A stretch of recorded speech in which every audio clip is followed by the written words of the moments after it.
हुए किन्हीं को कोई सम्मान मिला है, जैसे भी मधुबनी पेंटिंग में मिला है एक महिला को, नाम मैं ध्यान नहीं कर पा रहा हूँ। तो वो सब चीज जैसे उसमें ऐड ऑन करेंगे तो ये सब चीजें ऐड ऑन होती जाएंगी। और वो जितना ऐड ऑन होती जाएंगी उतना आपके नंबर के प्रति बढ़ते जाएगा उसमें। जो वो बातें जो सब जानते हैं, जो सभी किताबें में है, अगर आप उसको लिख रहे हैं तो वही नंबर मिलेगा जो सबको मिलेगा, एवरेज। तो ये धीरे धीरे होगा और आराम से होगा, कोई दिक्कत नहीं है, इसके लिए तनाव ज्यादा नहीं लेना है।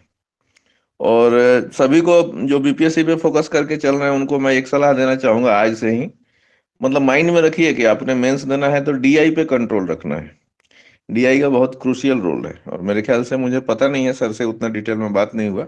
डीआई हम्म। के लिए कुछ विशेष plan करके चल रहे होंगे सर? हाँ हाँ, विशेष तो सोचे हुए हैं संजय जी, अभी तो इन लोगों का स्टार्टिंग हुआ है, तो डीआई जी वाला जी। होगा। और संजय जी अपना वो जिक्र करें, पूजा कोई सवाल है क्या? पूजा, अगर कुछ है तो पूछ लें। सर ये पूछना था हाँ कि जैसे हम लोगों को ऐसे राइटिंग करनी होती है, तो ऐसे राइटिंग के लिए कुछ टॉपिक्स क्या पर्टिकुलर्स होते हैं क्या जिनसे क्वेश्चन आते ही आते हैं? तो ऐसे कुछ टॉपिक हो तो सजेस्ट कर दीजिए। हाँ, वो टॉपिक का जी पूरा लिस्ट ही दे देंगे। हाँ बता दें संजय जी। देखिए, तीन पार्ट हैं ऐसे के। अभी तक जो बिहार के जो एग्जाम हुए हैं, दो एग्जाम हुए हैं, उसमें तीन पार्ट है, उसी को फॉलो किया गया है। एक होता है मूर्त विषय, एक होता है अमूर्त, जैसे कंकरेंट और एब्स्ट्रैक्ट बोलते हैं। और तीसरा पार्ट जो है वो बिहार के लोकोक्ति और कहावत से है। जो बच्चे मतलब ज्यादा स्टैंडर्ड तरीके से आईसीएसई या सीबीएसई बोर्ड में पढ़े हैं या बिहार से बाहर रह के पढ़े हैं, उनको तीसरा वाला जो सेक्शन है वो थोड़ा तनाव दे रहा है। क्योंकि उनको एकदम वो सीधा मगही का सीधा मगही में देगा, कोई इंग्लिश ट्रांसलेशन नहीं देगा वो। मैथिली है तो सीधा मैथिली में देगा, जो कहावत चलता है उसी को अंग्रेजी में, उसी मतलब सिर्फ रोमन लिपि रहेगी, लिखेगा वही। तो उसका लिस्ट सर ने प्रोवाइड किया था ग्रुप में, मैंने भी देखा था, हाँ बाकी हाँ आपको वैसे भी मिल जाएगा। और सर ने जो लिस्ट प्रिपेयर किया है, मैं बता दूं कि वो जो बीपीएससी की कला संस्कृति वाली जो एक वो है, उनकी कोई लाइब्रेरी की कोई हाँ बुक है हाँ या हाँ, कुछ है उसके, उन्हीं से है। उसमें से लिया गया। तो अभी तक दो बार से वो छः के छः टॉपिक, मतलब तीन टॉपिक रहता है, एक लिखना रहता है, तो वो वहीं से उठा रहे हैं हम लोग, हाँ, वहीं से वो ले रहे हैं। डायरेक्ट फर्स्ट जा रहा है वहां से। इतना इंपॉर्टेंट है वो जी। लिस्ट जो तैयार किया गया है। और खाली आप उसका अर्थ समझ लेंगे तो लिख पाएंगे। कंकरेंट वाला भी लिख पाएंगे। एब्स्ट्रैक्ट वाले में है कि थोड़ा वो मतलब एक फिलोसफी टाइप का, मतलब उसमें थोड़ा सोच है, तो थोड़ा धीरे धीरे डेवलप होगा। बाकी सर के पास एक वीडियो भी है मेरे ख्याल से, वो हाँ हाँ जो पेड वो, वर्जन वाले बच्चे हैं उनको सर ने शेयर किया होगा। हाँ उसको देखिए, दो तीन बार देखिए, एक बार नहीं, मेरे को लग रहा है मैंने चार पांच बार देखा हुआ है। हाँ। तो उससे काम चलेगा। मेन सेंसर राइटिंग से ज्यादा जरूरी है ऐसे के ऊपर काम करना, क्योंकि वो थोड़ा एक और आगे लेवल का बात हो जाता है ऐसे राइटिंग। जो of main course. Sensor writing कर रहे हैं वो तो आप सिलेबस के हिसाब से कर रहे हैं, जो ऐसे है वो आप अपना मतलब अपने सोच से लिख रहे हैं। आपका जो वास्तविक व्यक्तित्व है वो ऐसे के माध्यम से ही निखर के सामने आता है, और इसीलिए इसको लाया गया है। जी मैम। संजय जी हम लोग बात कर रहे थे डीआई के ऊपर, तो पहले तो आप अपना अनुभव बताएं कि किस तरीके से आप बैंक में अकाउंट सेक्शन में ही हैं, उसमें क्या कहते हैं, ऑडिट सेक्शन में हैं, जहां दिन रात आप जी डीआई से रूबरू होते हैं। उसके बाद डीआई कैसे नहीं बना, फिर बना तो सिलेक्शन हो गया। डीआई के इंपॉर्टेंस पे थोड़ा सा बात कर रहे हैं। जी, मैं ये बताना चाहता हूँ कि मतलब मैं जब से शुरू से मैंने बैंकिंग तैयारी करी, मेरी अर्थमेटिक वाली मैथ बहुत अच्छी है। मतलब मैं ऑप्शन देखूंगा, आप जब तक कैलकुलेशन कलम उठाएंगे मैं मार के आगे निकल जाऊंगा। बढ़िया है, अच्छा बोल सकते हैं। अदरवाइज बैंक में वैसे भी कैलकुलेशन नहीं रहे तो सिलेक्शन नहीं होगा। ये बहुत अच्छी चीज हो गई, लेकिन इसका जो दूसरा पक्ष है वो बहुत बेकार रहा मेरे लिए। पहले दो मेंस में मैंने डीआई को, मतलब पहले वाले में तो हाथ ही नहीं लगाया। मैं एग्जामिनेशन हॉल में जाके ही देखा कि डीआई में क्या पूछेगा भाई, क्योंकि मेरे अंदर ओवर कॉन्फिडेंस था। ओवर कॉन्फिडेंस कभी भी आपको लेट देगा। मेरे को ओवर कॉन्फिडेंस था कि मैंने तो बैंक लेवल का, एसबीआई पीओ लेवल का डीआई बनाया है, तो बीपीएससी क्या ही पूछ लेगा, कर लेंगे हम लोग। वहां जाके हाथ पैर फूलने लगता है। आयात का निर्यात और निर्यात का आयात, और अंग्रेजी माध्यम में नहीं देखे तो एक जो ब्लंडर मिस्टेक हुआ था, हिंदी में लिखा था छात्र, छात्र इतने छात्र हैं, और इंग्लिश में लिखा था बॉयज स्टूडेंट। 56 से 59 का पेपर उठा के आप लोग देखिएगा, हिंदी और इंग्लिश का, आपको मिल जाएगा अभी भी। वो इतना ब्लंडर था। उसके ऊपर वो पांच क्वेश्चन थे उस डीआई के अंदर, जिसमें तीन में छात्र वाला शब्द का जो डाटा था वो काम कर रहा था, तो वो तीन जीरो हो गए आपके। 3 जीरो हो गए, मतलब 5 तिहाई 15 या 6 तिहाई 18 नंबर गए 32 में से, हवा, खत्म कहानी। तो जहां आपने 18 नंबर का कोई क्वेश्चन लिखते उसमें मैक्सिमम 50, मिनिमम 50%, अगर 9 नंबर भी मिलते, वो 18 नंबर आपने दान कर दिया और साथ में समय भी दान कर दिया। तो मैं ऐसे बहुत लोगों को जानता हूँ, मैं खुद भी एक उदाहरण हूँ। कुछ लोग ऐसे हैं जिनको डीआई बिल्कुल समझ में नहीं आता है, तो डीआई छोड़ के चलते हैं। उनका रिजल्ट होता है, ऐसा नहीं कि नहीं होता है, बट वो रैंक में नहीं आते। 9 लेवल की, मतलब लेवल 9 की सर्विस उनको नहीं मिल पाती है, वो सिलेक्शन हो जाता है उनका। तो इसलिए डीआई के ऊपर फोकस करके रखना है। मैनुअल कैलकुलेशन, जो भी अनुपात समानुपात है, प्रतिशत है, काम समय, इस टाइप के जो भी क्वेश्चन है, थोड़ा बेसिक लेवल का ही कैलकुलेशन है, लेकिन पता नहीं बीपीएससी को क्या चाहिए, लैंग्वेज को इतना टफ कर देता है ना, कि वहां पे जाके कंफ्यूजन क्रिएट हो जाता है। 67वीं में सिलेक्टेड हूँ, 68वीं में एक डीआई के अंदर 3 क्वेश्चन गलत, 20 नंबर गए दान। तो और मतलब बैंकर हूँ, ये तब बढ़िया हो रहा है बैंकर जब हूँ। आप इतने साल से बैंक में, 12 साल के आसपास का सर्विस हो गया होगा। जी, 8 हुआ है, आठ, 9वां हाँ, साल चल रहा है, 8 आठ कंप्लीट आठ हुआ है। 8 साल का बैंक में सर्विस, उससे पहले बैंक का एग्जामिनेशन निकालना और बैंक में भी दिन रात कैलकुलेशन से रूबरू होना। उसके बाद जब आप प्रैक्टिस करके नहीं जाते हैं तो यही होता है। 67वीं में सिलेक्टेड है, 68वीं में टाइम ही नहीं मिल पाया प्रैक्टिस करने का, तो अब एकाएक वहां हो हाँ, नहीं क्योंकि पाता। 67 में इतना छुट्टी ले लिए थे कि छुट्टी ही नहीं बचा था 68वीं के लिए, अच्छा सीधा अच्छा। एग्जाम दिए। तो जिनके पास भी समय है उसको यूटिलाइज करना है। और डीआई को तो भैया एकदम 72 में, 72 नहीं तो कम से कम 70, ऐसा मतलब जिस दिन आप कंट्रोल कर लेंगे, ये जितना डायमेंशन जिनका नहीं खुल रहा है ना, वो छोड़ दीजिए एक तरफ। हम्म डीआई काबू आ गया तो लिस्ट में, पीडीएफ में नाम रहेगा। अगर 72 में 72 आ गया तो पीडीएफ में नाम रहेगा, और क्वेश्चन बाकी पूरा लिख के आ जाइएगा। मतलब कोई क्वेश्चन छोड़िएगा नहीं, पूरा क्वेश्चन कंप्लीट पेपर करके आ जाइएगा।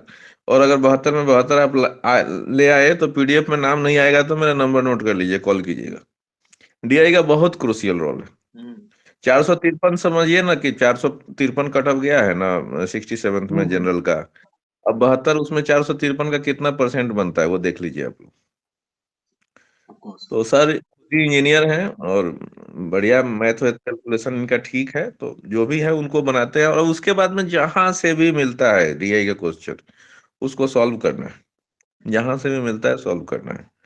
अभी तो थोड़ा पीटी क्रूसियल है, आप लोग उस पर ध्यान दीजिए। लेकिन जैसे लगता है कि मुझे मेंस लिखना है, तो जितना मैं बोलूंगा कि वेटेज बाकी पढ़ाई को देना है, उससे कम वेटेज डीआई को नहीं देना है अकेले को, या कम से कम 40% तो वेटेज डीआई को जरूर देना है। चाहे आपको मैथ आता है, चाहे आप बहुत अच्छे हैं मैथ में, फिर भी। नहीं, बिल्कुल बात सही है संजय जी। और इंजीनियरिंग होने के बावजूद हम लोग भी जब जाते हैं कुछ किसी भी एग्जामिनेशन को देने के लिए, मैथमेटिक्स बनाने के लिए, बिना प्रैक्टिस के नहीं जाते हैं, क्योंकि सिर्फ कॉन्फिडेंस से काम नहीं चल सकता है। ठीक है, बेसिक मजबूत नहीं है, कर इंजीनियरिंग किया सकता। है मैंने, तो बिना प्रैक्टिस के नहीं हो सकता है। और हो सकेगा तो संजय जी से अनुरोध करेंगे कि थोड़ा बहुत अगर डीआई में आपका सानिध्य मिल पाए बच्चों को तो देखा जाएगा बाद में। और किन्हीं का कोई सवाल है? जी पूजा पूछिए। सर वर्किंग रह के कैसे प्रिपरेशन की थी? जब मतलब बैंक की जॉब तो काफी टफ हो जाती है ना, मतलब उसके साथ तो टाइम भी नहीं मिलता होगा ऑफिस में कुछ भी पढ़ने का, तो कैसे टाइम मैनेजमेंट कैसे किया था आपने? देखिए जी टाइम मैम, मैनेजमेंट। आप वर्किंग है? यस सर, हम वर्किंग हैं। किसमें है मैम? जी सेंट्रल जीएसटी में इंस्पेक्टर में। सेंट्रल जीएसटी में, तो मेरे ख्याल से आपके लिए टाइम कोई इश्यू नहीं है, मेरे लिए है। मतलब आज भी सर ने कॉल किया, तो मैं जी ऑफिस से निकल के थोड़ा मार्केटिंग कर रहा था अभी पार्ट के लिए। तो सर ने बोला कि नहीं आपको आज आना है, मैंने बोला है, तो मैं चलिए ठीक है, आपने बोल दिया तो आना है। तो मैं से जैसे मैं मतलब अपने आप में बहुत सेल्फ डिसिप्लिन हूँ। अभी रिजल्ट आने के बाद में थोड़ा गड़बड़ा गया है। मतलब एकदम कमिटेड, किसी को बुरा लगता है अच्छा लगता है तो लगते रहने दीजिए। अब तुमने मेरे शादी में बुलाया था भाई, तुम नहीं आया तो नहीं आया। अब आप समझिए। फेसबुक पे मेरा अकाउंट था, वो डीआई क्लास के लिए ही मैंने ज्वाइन किया था उसमें, क्योंकि वो सर डीआई उसी पे पढ़ाते थे वीडियो बना के फेसबुक पे। बट मेरा अकाउंट एक्टिव हुआ है, मतलब पहला फ्रेंड जुड़ा है दिसंबर 2023 में, कोई पहला आदमी। बाकी कोई सोशल मीडिया पे मेरा अकाउंट नहीं था, मैं किसी ग्रुप का सदस्य नहीं हूँ। ना यादव सेना, ना राजपूत सेना, ना रणवीर सेना, कोई सेना नहीं। मैं किसी कम्युनिटी को फॉलो नहीं करता हूँ। मैं 6-7 चैनल यूट्यूब में फॉलो करता हूँ, सिर्फ वही वीडियो देखता हूँ, वही आते हैं। व्हाट्सएप में मैं सिर्फ उन्हीं लोगों का नंबर सेव रखता हूँ जिनसे मुझे काम है। मैं पूरा स्वार्थी आदमी। तो इस स्वार्थी के चक्कर में क्या है कि मैं अपने टाइम को थोड़ा मैनेज कर पाता हूँ, और मेरे को चाहे कितना भी लेट हो जाए ऑफिस में, मेरा जो पर डे का टारगेट है वो मैं पूरा करता हूँ। उसके लिए मुझे चाहे दिक्कत हो चाहे कुछ भी हो, मतलब पर डे मेरा जो करंट अफेयर्स का क्लास देखना है, या जो भी है मेरे सिलेबस में जो मैंने सोच रखा है कि यार इतना चैप्टर मेरे को आज कवर करना है तो वो करना है। चाहे उसके लिए मेरे को खाना कम खाना पड़े, चाहे कम कुछ करना पड़े, कहीं फोन कम करना पड़े, वो है। तो इस तरीके से अपने आप को मैनेज किया मैडम। और छुट्टी का दिन मेरे लिए ज्यादा व्यस्त रहता था। जितनी बैंक की छुट्टी है वो मेरे लिए ज्यादा, मतलब बैंक में जितना देर काम कर रहा हूँ, छुट्टी वाला दिन मैं उससे ज्यादा काम कर रहा होता था। सर ये छठो पूजा ये वगैरह तो कैसे छोड़ दिए डिसाइड थे होता जी। है कि आज के दिन इतना ही पढ़ना है? मतलब ये इस तरह से ये टाइम शेड्यूल क्या बनाते थे कि आज का क्या शेड्यूल बनाना है? मैं बिल्कुल। बताता हूँ मैडम। जैसे मैं आता था शाम को, मान के चलिए 8 बजे मैं फ्री हो गया, 8 या 8:30 तक, किसी किसी 9 भी बज जाता था। तो एक तो मैं करंट अफेयर्स का वीडियो देखता था रोज का। तो वो मैंने देखना है उसको 1 पॉइंट, पहले शुरू में 1.5 पे देखता था, बाद में मैं थोड़ा आदी हो गया था तो 2 पे देखने लग गया था। 1 घंटा 20-25 मिनट की वीडियो आती है, तो वो मैं 35-40 मिनट में उसको समेट लेता था। उसके बाद खाना खाता था। उसके बाद अपना, जरूरी नहीं कि आप इसको फॉलो करें, मेरा अपना तरीका है। मैं एक बार में एक ही किताब पढ़ता था, मतलब हिस्ट्री पढ़ रहा हूँ तो सिर्फ हिस्ट्री, वो 8-10 दिन वही चलेगा। मेरा फाउंडेशन कंप्लीट था, मेरे अपने नोट्स थे। मैं दूसरे फालतू किताब ज़्यादा नहीं पढ़ता था। पीटी है तो टेस्ट सीरीज, और मेंस है तो आंसर राइटिंग, और तैयारी करना है तो अपना नोट्स, अपना नोट्स और कुछ जो भी मतलब उसी से रिलेटेड सेट, उसके अलावा और ज़्यादा नहीं, मतलब एनसीईआरटी लास्ट को मोमेंट में कितनी तो। बार पढ़ा है आपने? एनसीईआरटी कितना बार पढ़ा है? एनसीईआरटी जब एकदम स्टार्टिंग टाइम था तभी पढ़ा था मैडम। उसके बाद मैंने फाउंडेशन कोर्स लिया था दृष्टि का, उसके नोट्स बनाए थे। एनसीईआरटी मेरे ख्याल से जिनका एकदम बेसिक डवाडोल है, या जो लंबा गैप हो गया है, मेरा तो खैर लंबा गैप था लेकिन कोई बात नहीं, मैंने कवर कर लिया था एनसीईआरटी से उसको। तो पढ़ना चाहिए। अदरवाइज कोई कोर्स आप बढ़िया ले रहे हैं, फाउंडेशन और नोट्स बना रहे हैं और उसको फॉलो कर रहे हैं, तो उससे भी काम हो जाएगा आपका। आंसर राइटिंग में एनसीईआरटी एनसीईआरटी उनके लिए है जो कि, जी, आंसर राइटिंग में एनसीईआरटी हेल्प करती है क्या? एनसीईआरटी कहाँ हेल्प करेगी अब वो तो बता पाना मुश्किल है, क्योंकि आज की डेट में मैं घाल मेल पूरा हो चुका है ना। अब इतना, मतलब आदमी पढ़ चुका है कि किस किताब से क्या चीजें आ रही हैं आपके अंदर, वो बोलना मुश्किल है। एनसीईआरटी डेफिनेटली हेल्प करती है, डाटा वगैरह जो भी है, कॉन्सेप्ट वगैरह क्लियर होते हैं। बट एनसीईआरटी खासकर जो छोटे क्लास वाली है, 8-9 क्लास तक, 6 से लेके, वो तो थोड़ा समझाने वाला उद्देश्य से लिखा गया है। जो 10-11 की है, या जो हिस्ट्री की एनसीईआरटी है 8-9 की भी है, वो तो हेल्प करती है। लेकिन बीपीएससी ओरिएंटेड अगर आप तैयारी कर रहे हैं तो सिलेबस थोड़ा इसका डिफरेंट है। आप देखेंगे इसमें थोड़ा ये बिहार के इर्द गिर्द घूमते रहता है, बिहार और झारखंड के इर्द गिर्द घूमते रहता है। और कुछ चुने हुए सेगमेंट है जिनसे क्वेश्चन आता है, बार बार आता है, वो घुमा फिरा के उसी को रिपीट करता है। इवन पॉलिटी में भी काफी हद तक। तो उससे एनसीईआरटी से आपका कॉन्सेप्ट क्लियर हो जाएगा, बट आप उसको बेस बना के अगर लिखना चाहेंगे तो मुश्किल जाएगा, नंबर उतने बढ़िया नहीं आएंगे। थोड़ा आपको लेटेस्ट वाला जो पहले मैंने डिस्कस किया, एक मैम ने क्वेश्चन किया था, आई थिंक ममता मैम थी कि कोई हम्म था। हम्म हम्म। तो कि जो जो भी अभी करंट सिनारियो में जो चल रहा है उसको थोड़ा ऐड ऑन करेंगे, थोड़ा दुनिया में क्या हो रहा है उसको ऐड ऑन करेंगे, तभी काम बनेगा। खाली एनसीईआरटी से तो नहीं बनेगा, बट डेफिनेटली वो एक बेस तो देता ही है। हुँ, थैंक यू जी, sir. Of course. Next question है कि नहीं वेलकम। सर? सर ऐसे का कुछ वीडियो बोल रहे थे देवकीर्ति सर का। हाँ, वो चीजें तो हैं। राइट। वो तो सारी जो है कि आपको मिल जाएंगी। वो व्यवस्थाएं पूरी रखी हुई है हमारे पास। जितने भी ऐसे का बात किया मैंने, या फिर संजय जी के भी टाइम में वो जो लिस्ट भेजा गया था, वो काफी अहम लिस्ट है। और उस लिस्ट से अभी तक जितने ऐसे आए हैं उसमें से 70-80% ऐसे सिर्फ उस लिस्ट से मिल गए हैं। तो इतनी इंपॉर्टेंट लिस्ट है। तो उन सब चीजों के लिए चिंता नहीं करना है। जो वो सारा सिस्टम हमारा है वो स्टाफ देखता है। अपने टाइम टू टाइम आपको चीजें मिलते रहेंगी। और जहाँ तक पूजा मैम बोल रही थी इस तरीके से कि कैसे पढ़ें क्या पढ़ें, तो इसी चीज के लिए जो भी बच्चे मेंटरशिप के होंगे, इसी चीज के लिए तो वो मेंटरशिप आपको डेली होमवर्क दिया जाता है, टारगेटेड बेस्ड में स्टडी करने के लिए कहा जाता है। उसी चीज के लिए बनाया गया। आज तो बकायदे एक आंसर राइटिंग प्रोग्राम का आपको दिया गया होगा कि वो आंसर राइटिंग प्रोग्राम चल रहा है। मेंटरशिप में डेली यही चीजें डिस्कस ही कर रहे हैं हम लोग, सर क्योंकि मेरा वो झारखंड का इश्यू हो जाता है क्योंकि मेरा बीपीएससी टारगेटेड नहीं है ना, झारखंड का है और वो बीपीएससी के हिसाब से आता है। नहीं नहीं, वो उसमें उसके लिए ये है कि झारखंड का मैंने आपको बोला है कि झारखंड स्पेशल जो भी बच्चे होंगे, सिर्फ पूजा के लिए ये बात नहीं है, उनका जो है कि झारखंड का बहुत सारा पीडीएफ, बहुत सारे मटेरियल्स हमारे पास हैं झारखंड स्पेशल के। और झारखंड स्पेशल के बहुत सारी चीजें हैं। जो मेरे मित्र हैं वो उस दिन आए हुए थे, मैं नाम भूल जाता हूँ, शशि। शशि मेरे साथ ही पढ़ता था, वो जेपीएससी निकाला हुआ था, उन्होंने इंटरव्यू दिया हुआ था, सारा चीज किया हुआ, एक बार में ही जेपीएससी निकाल लिया है। तो ओके। उनको मैं बुला के उनसे बकायदे बात करवा दूंगा। वो अपना मित्र है, हम लोग एक ही बेंच पे बैठ के क्लास में पढ़ते थे, इंजीनियरिंग कॉलेज में दोनों ही साथ थे। वो भी बीपीआरओ है। कार्तिकेयन थे, वो भी साथ थे, वो भी बीपीआरओ हैं। तो एक बीपीआरओ के बैच में संजय जी, आश्चर्य की बात है कि 7-8 दोस्त हैं। जी जी। तो ऐसे ऐसे कई सारे बैच में कितने ही दोस्त हैं। तो खैर, किन्हीं का कोई सवाल है और? पर मेरा ये कंफ्यूजन हो जाता है कि ये मेरे लिए रिलेवेंट भी है कि नहीं, नहीं देखिए होमवर्क देखिए देखिए क्योंकि देखिए, ये कंफ्यूजन सिर्फ यहाँ के लिए नहीं है पूजा जी। ऐसा है कि ये कंफ्यूजन आपको हमेशा हमेशा के लिए दूर करना पड़ेगा कि आप जेपीएससी के लिए भी मान लीजिए पढ़ेंगे, तो क्या वो जेपीएससी में मनीष रंजन का बुक मेरे लिए रिलेवेंट है या उड़ान का बुक मेरे लिए रिलेवेंट है? तो ये हम्म। चीजें तो आपको सीखनी ही पड़ेंगी। इसके लिए कोई दूसरा तरीका नहीं है। सबसे पहला तरीका इसमें यह है कि previous year question and syllabus किसी भी एग्जामिनेशन के लिए, ये पूजा जी के लिए नहीं है, ये सब बच्चों के लिए है। कोई भी एग्जामिनेशन आप दुनिया का देते हो, चाहे भारत का देते हो या विदेश का देते हो, पहला काम क्या करना है? सिलेबस पढ़ना है। दूसरा काम क्या करना है? उसके प्रीवियस ईयर क्वेश्चन देखने हैं। तो आपको यूं ही पता चल जाएगा कि क्या होता है, कहाँ से होता है। ठीक है, हम्म।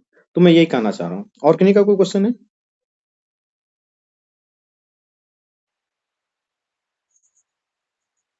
हेलो। हाँ बोलिए।